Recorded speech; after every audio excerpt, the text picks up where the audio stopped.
और मैं हिंदी हेलो। बोलूँ तो सर तेलुगु में ट्रांसलेट कर देना। हेलो। बताइए। मंच पे बैठे श्रीमान भूपेश बघेल मुख्यमंत्री छत्तीसगढ़ और महानुभाव को और यहाँ से तेलंगाना किसानों को और छत्तीसगढ़ किसानों को पूरे कोटि कोटि नमन सर। आप पूरे हिंदुस्तान में किसानों के लिए बहुत बढ़िया काम कर रहे हैं, मगर हमारे सीएम केसीआर ने छत्तीसगढ़ में कुछ भी नहीं हो सक रहे बोलने के वास्ते यही हमारे को मालूमात होने के लिए हमारे तीनमार मल्लाना साहब जो किसानों को पूरे 10 डिस्ट्रिक्ट पूरे किसानों को जुड़ा के 500 लोगों को यहाँ पर लेके आए साहब। हकीकत मालूम होना, यहाँ पे फील्ड में मालूम होना, आपके किसानों से इंटरेक्ट होना, यहाँ के स्कीमों का क्या क्या होना, पूरे तेलंगाना में मालूमात करने के लिए हम यहाँ पे आए थे साहब। आप लोगों का लीडर पूरे हमको बहुत अच्छे इंतजाम करे, पूरे किसान ऐसो जो स्कीम्स आप दे रहे हैं ना साहब, पूरे हिंदुस्तान में किसान को दान के लिए 600 रुपये बोनस से दिए सो गवर्नमेंट आप अकेले है साहब, आपको कोटि कोटि नमन है साहब। और हमारे तेलंगाना में एमएसपी प्राइस भी सही नहीं उठा रहे साहब। एमएसपी प्राइस भी कम से कम 1 क्विंटल को 10 किलो सूटी निकाल रहे साहब। 1 क्विंटल को 10 किलो सूटी निकाल रहे, किसानों को लूट रहे। जो तेलंगाना में किसानों को 10 क्विंटल 1 क्विंटल के पीछे 10 किलो माइनस करके 90 केजीज का भाव दे रहे हमको। फिर वो क्या बोलता है उन्होंने, हमारा केस है तेलंगाना का सरकार हम पूरे हिंदुस्तान में मेरे जैसा स्कीम्स कोई भी नहीं दे रहे, पूरे बकवास करता साहब, झूठ बोलता। मगर हिंदुस्तान में पूरा क्या पहला था, मीडिया में क्या पहला था, मेरे जैसा सीएम कोई भी नहीं है। उस हकीकत उन्हें कुछ भी नहीं कर सक रहे साहब। तेलंगाना को डुबा रहे, पूरा तेलंगाना को 10 साल से पूरा बर्बाद कर दिया साहब हमारा तेलंगाना। आप जो कर रहे हैं मगर दुनिया को नहीं बता रहे साहब। एक हिंदुस्तान में गोबर खरीदने वाला सीएम बोले तो भूपेश बघेल जी है। गोबर से बिजली पैदा करने वाला एक भूपेश बघेल जी है। क्या साहब, बहुत बहुत शुक्रिया साहब आपको, ऐसा आप इतना काम कर रहे हैं ना। आपने अपना नाम नहीं बताया। मेरा नाम एम शिववीर रेड्डी, 3 मार मल्लाना टीम का राष्ट्र कमेटी मेंबर हूँ साहब। अच्छा। आपके बगल में बैठे सो 3 मार मल्लाना टीम का राष्ट्र कमेटी मेंबर हूँ। अच्छा। और के सेम टाइम किसान भी साहब मैं। अच्छा, कौन सी जिले से? महबूबनगर सर, महबूबनगर नारायणपेट। अच्छा। नया हुआ नारायणपेट डिस्ट्रिक्ट हमारा, नारायणपेट जिला से है, बहुत बैकवर्ड डिस्ट्रिक्ट है सब हमारा। अच्छा, बोलिए। कितनी जमीन है आपकी?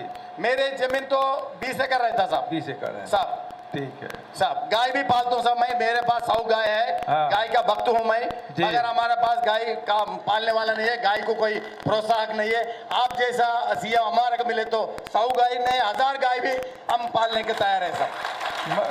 हम लोग 2-3 साल से गोबर खरीद रहे हैं साहब। ये तीसरा साल है, ये 20 जुलाई आएगा तो 3 साल पूरा हो जाएगा। 2 रुपये किलो में खरीदना शुरू किए तो बहुत लोग हंसते थे साहब। और उसके बाद खरीदने के बाद उसका वर्मी कंपोस्ट बनाए साहब। वर्मी कंपोस्ट को 10 रुपया में बेचते हैं किसानों को साहब। कोऑपरेटिव बैंक के द्वारा साहब उत्पादन कर दिए, सीधा कोऑपरेटिव बैंक में पैसा जमा किए, वैसे वो जो गौठान समिति है साहब उसके पास पैसा चला जाता है साहब। उसमें से कुछ गौठान समिति देते हैं और कुछ को हम जो स्व सहायता समूह जो महिलाएं काम करती ना उनको देते हैं साहब। उसका रेशियो बांट दिए हैं। हाँ साहब। अब उसमें जैसे अभी तक के जैसे गोबर खरीदे साहब, उसको हर 15 दिन में पैसा दे देते हैं साहब। तो अब क्या हुआ है कि हमारे डेयरी बढ़ गया है, लगभग 4.5 लाख लीटर उत्पादन हमारा दूध का बढ़ गया साहब गोबर खरीदने से, क्योंकि डेयरी अब लाभदायक हो गया।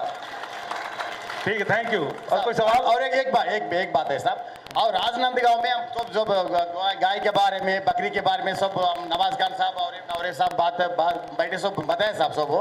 और एक मेरे निवेदन क्या है बोले तो, आपको गोबर से बिजली बना रहे, गोबर से वर्मी कंपोस्ट बना रहे, गोबर से अगरबत्ती बना रहे, ये फार्मूला पूरा नीति आयोग मीटिंग में मोदी साहब को बताइए साहब। ये मॉडल मोदी साहब को बताए तो हिंदुस्तान में मालूम होता कांग्रेस क्या कर रहे हैं। कांग्रेस गवर्नमेंट है छत्तीसगढ़ में, जो आप निवेदन कर रहे हैं, जो स्कीम्स दे रहे, हमारा तेलंगाना मीडिया को एक बार दे, हम रिक्वेस्ट कर रहे हैं, हमारे तेलंगाना में मीडिया में बताओ साहब आपको। हमारे सीएम कुछ भी नहीं करता मगर पंजाब में जाके बातें करते रहता। इसलिए आप छत्तीसगढ़ में जो किसानों को जो काम कर रहे हैं, जो फैसिलिटीज दे रहे हैं, ऑल इंडिया पेपर्स में मीडिया को बताने के लिए हम आपको रिक्वेस्ट कर रहे हैं साहब। उतना ही हम बोले तो भी नहीं सुनते। ऑल इंडिया पेपर में छत्तीसगढ़ में क्या हो रहे जी इसलिए कभी भी आप भी एक नेशनल वाइड मीटिंग लगा के नेशनल वाइड मीडिया को बुला के हमारे सीएम को जो बातें झूठे बातें बोले ना साहब, वो झूठे बातों को आप खंडन करना चाहिए साहब। हमारे कांग्रेस गवर्नमेंट, हमारे कांग्रेस वाले कोई भी नहीं कह सके, बीजेपी वाला कोई भी नहीं कह सके।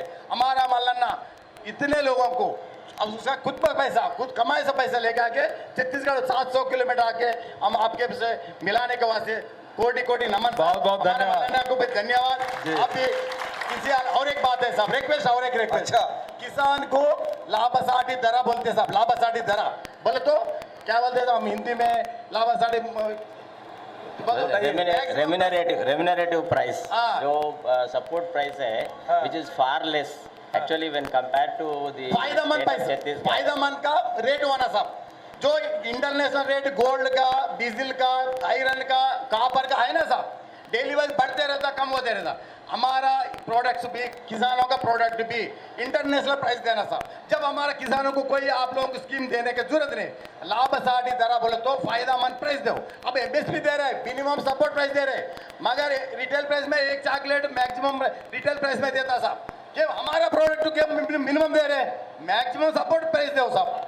इसलिए ये मीटिंग में मोदी जी की बताने की जरूरत है, आप बताना हमारा किसानों को है। इसके लिए मैंने हाँ साहब, धान से, जैसे मैंने अब गोबर से बता दिया कि गमला बना रहे हैं, दिया बना रहे हैं, वर्मी कंपोस्ट बना रहे हैं, पेंट बना रहे हैं, पोताई वगैरह बहुत सुंदर बन रहा है। और उसके साथ साथ बिजली का एक ही जगह शुरू किए हैं अभी, लेकिन उसको बढ़ा रहे हैं, बढ़ाएंगे।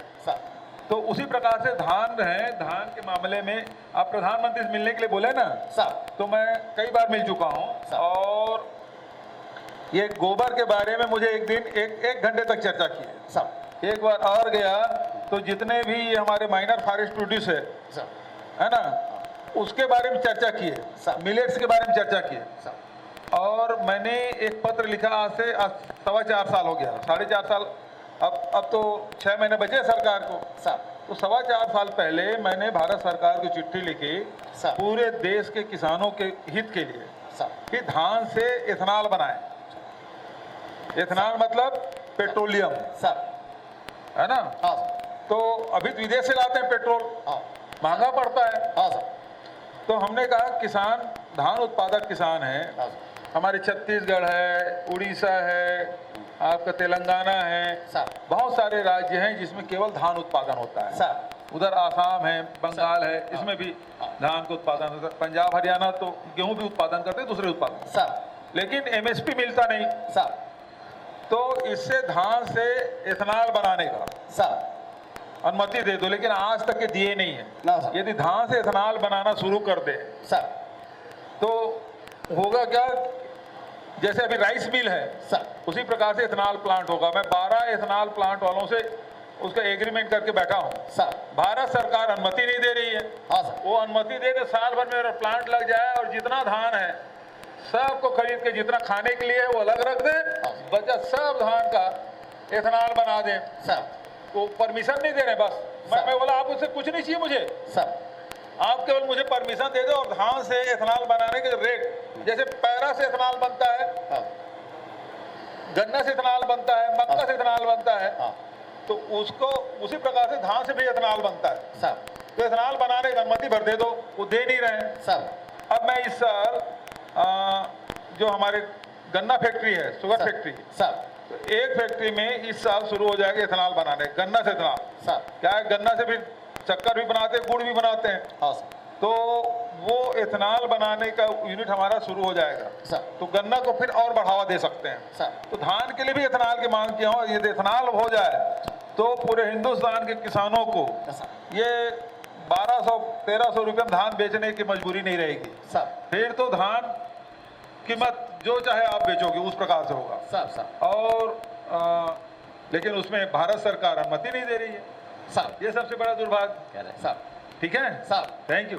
इतना अच्छा मौका आप दिया है इसको, आपको कोटि कोटि धन्यवाद साहब। और आपको और गवर्नमेंट को, छत्तीसगढ़ किसानों को और हमारा मल्लन्ना साहब को कोटि कोटि धन्यवाद साहब। Thank you. जय छत्तीसगढ़, जय तेलंगाना। जय तेलंगाना, जय छत्तीसगढ़। दे दो भाई, इधर माइक इधर दो, भैया को दो, हरा गमछा वाले को। అయ్యా మీరు దయచేసి ప్రశ్న అడగండి, ముఖ్యమంత్రి గారికి సమయం చాలా విలువైనది। इधर से कीमती टाइम है, just you ask straight A question, कोई सवाल करो दे।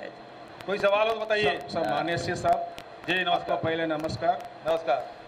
अभी हम पूछ रहे हैं साहब सीधा आपसे जी साहब, इंदिरा और हाउसेस आप इधर इम्प्लीमेंट कर सकते हैं। इसका पहले इंदिरा पूरा जगह कांग्रेस गवर्नमेंट के हमारा तेलंगाना में वाईएस राजशेखर रेड्डी जब पूरा मिलके आया था, इंदिरा हम भी लिया, घर बांध लिया, वो इंदिरा घर में रह रहा है हम लोग अभी तो। अच्छा। अभी तो अभी हमारा केसीआर साहब बोला है डबल बेडरूम, और दामाद आया तो कहाँ रहेगा, बाल बच्चे कहाँ रहेगा, वो पूरा कहाँ रहेगा करके बहुत बढ़िया बात का अभी तक तो वो इम्प्लीमेंट नहीं किया। अभी पूरा आप लोग इधर इंदिरा आवास योजना करने के लिए इंदिरा आवास ऐसा इसके लिए सर अभी भारत सरकार ने एक अभियान चलाया था, सबको आवास, प्रधानमंत्री आवास योजना। उसके बाद क्या हुआ कि अभी विधानसभा में मैंने कहा कि जो ये तो 2011 के जो जनगणना है उसके आधार पे आप आवास दे रहे हो, बाद में और परिवार का, तो भारत सरकार को मैंने चिट्ठी लिखा कि जनगणना कराइए 2021 का, एग्जैक्टली, यस। जाति जनगणना भी कराइए और आर्थिक सर्वेक्षण भी कराइए, ताकि पता तो चले कि हमारे और कितने लोग हैं जो आवासहीन हैं। तो उन्होंने नहीं कराया। हमने अभी 1 अप्रैल से पूरा आर्थिक सर्वेक्षण फिर से कराया है और उसके बाद अभी उसको अध्ययन कर रहे हैं, और जितने भी जिसके पास आवास नहीं है राज्य सरकार उसको फिर आवास देगी। Thank you sir. अभी हम लोगों ने क्या माननीय मुख्य